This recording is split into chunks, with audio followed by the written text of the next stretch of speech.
funds, you know, and the only way to stop that is for good men to stand up. Was Edmund Burke said, "Evil can only thrive when good men do nothing." Yes. Right? We got to do something. That's what it is, you know. Silence is golden, but when it comes to your freedom, it's yellow. You know, we have to stop being scared. We have to stand up and do what's necessary to take back, to stop these bankers, these elite, this government full of lies, congressmen full of liars, you know, people destroying our borders, you know, creating a government. I mean, imagine this. Yeah, here you are in America, and they're combining America, Canada, and Mexico into one country, the North American Union, and the American people don't know anything about it. It's not even in the press. They'd rather talk about Rosie O'Donnell and Donald Trump calling each other names than discussing the fact that we're merging into one country. The press doesn't even report it. Or that Paris Hilton doesn't wear underwear. Yeah, Britney Spears. But I mean, who cares? I mean, the fact of the matter happens to be that tells you how controlled the media is. Here you are combining America, Canada, and Mexico into one country, and you don't see it in the press. Unless maybe it's Lou Dobbs. You don't see it in the press. You just don't see it. It should be the top story everywhere. Everywhere. And not a word about it, really. Why? That tells you there's the evidence that it's controlled. They don't want the American people to know what's going on. That's why they don't protect our borders. That's why we're losing our Constitution, the very document that secures our freedoms.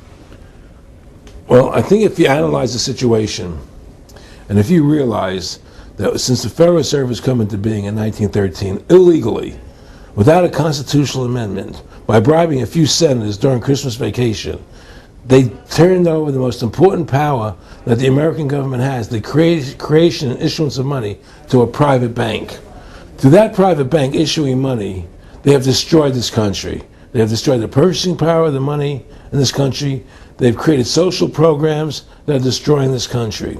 Now, they've taken over our government, both Republicans and Democrats. There's no difference anymore between the two parties. They control both parties.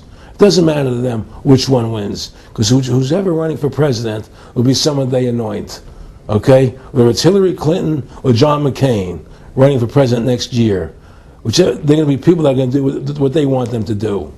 And the fact of the matter happens to be that you can't win an election unless you have enough money to win. They make sure who gets the money. Okay, so through these bankers attempting to taking over America, knowing that America was the freest nation in the world, it was necessary for them to take over America, take away our gun rights of freedom to bear arms, and create a country where we become slaves. Because once they take over America, the rest of the world becomes a lot easier for them. And so, by creating 9/11, an event to terrify the American people that were being attacked by terrorists, you create a world where there's an enemy that can never be pinpointed. You can never win the battle. It's a 100-year war. It's a never-ending war on terrorism, right? So you're always fighting this war.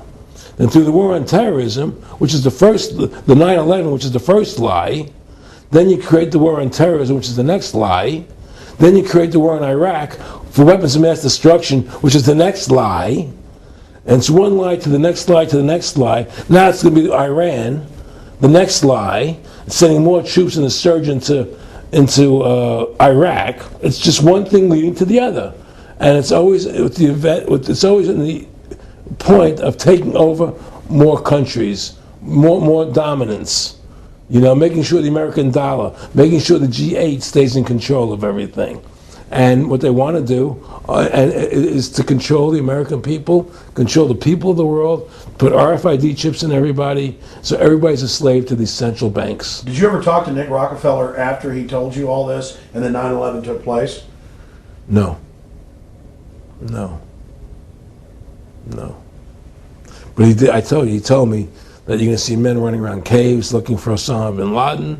You know, you're going to see men looking for, these guys, and they're going to be, They told you it was all going to be bull. It's a phony. The whole thing is a fake. It's a fraud. Was he laughing, or was he just coldly saying this? No, it's more laughing. Cynical. Laughing. It's more like, how stupid everybody is. Look how stupid everybody. We can do whatever we want to do. Well, it is ridiculous. It's like with Al Zakari. They claim they killed him like 14 times. And then they never said, well, we didn't kill him last time, but we killed him this time. They never even now they're like practicing being ridiculous. Well, what about Bin Laden being in the American hospital, getting kidney help? Yeah. Right? In the American hospital. Yeah. Right? They could, if they wanted Osama bin Laden, they could have gotten him. Oh, yeah. He was right in the American, after the Cole. Well, every time our troops really would catch some Taliban leaders, they would be ordered by the generals to let them go. That's come out in the newspapers, but only here or there. And they kept going, and then Pat Tillman was complaining about it, and then he got shot. I've talked to his brother. Oh, you did? And then he got shot, and it was a big hero charging Al-Qaeda. No Al-Qaeda, somebody shot him in the back. Look, we're dealing with complete evil. We're dealing with complete evil. And until the American people wake up and say, we don't want this evil in our country anymore, and we want to come back to a country of decency and goodness and integrity and honor, we're going down that road. And that's what it's going to take. It's going to people to stand up and say, we don't want to live in this kind of a world anymore. I believe we should pull all our troops out of Iraq. I believe we should leave other countries alone. Let other countries live their lives the way they choose to. Stop trying to spread democracy around the world, which is the worst form of government there is anyway. Restore our republic to what it's supposed to be. And go back to what the founding fathers gave us, and try and restore the republic.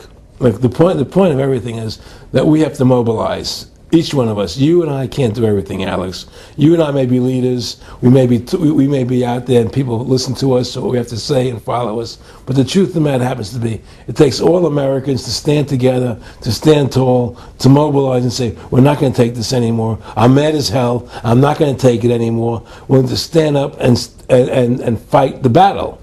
And you and I can't do this alone. We're just leaders of the thing.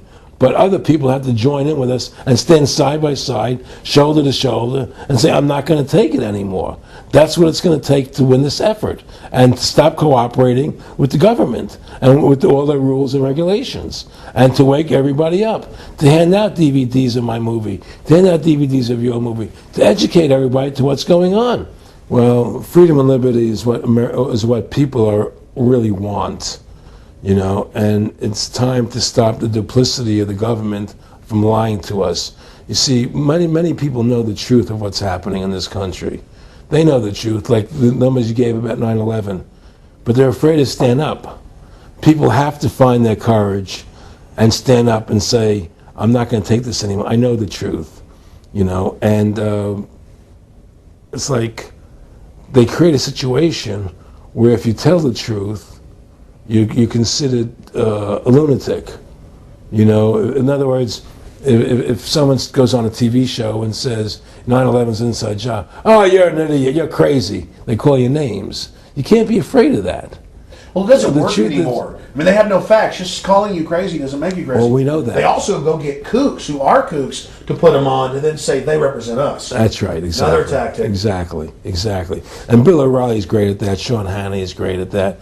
They just put people on who they can dominate, But why do you think guys like that, they're not stupid? I've talked to people that know them. They know the truth. Why do you think they decide to join the evil? That has to be in their hearts. I had the opportunity to do that, and then in my heart I couldn't do it. So it has. But how could you or I consciously be involved in something like putting AIDS virus in black Africans' vaccines? What the hell? It's like we're not good guys either. I don't think I'm like some special perfect person. What the hell's wrong with this elite? What are they running around doing evil? They just run around continually doing evil. Well, I think a lot of them think they're doing the right thing.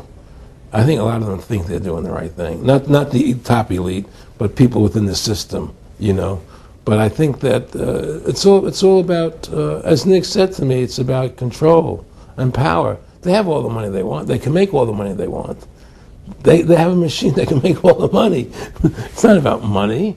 It's about control. It's about their vision of how they want to see the world in their eyes. And you and I believe in individuality, in the person being the dominant thing, the individual being the dominant person.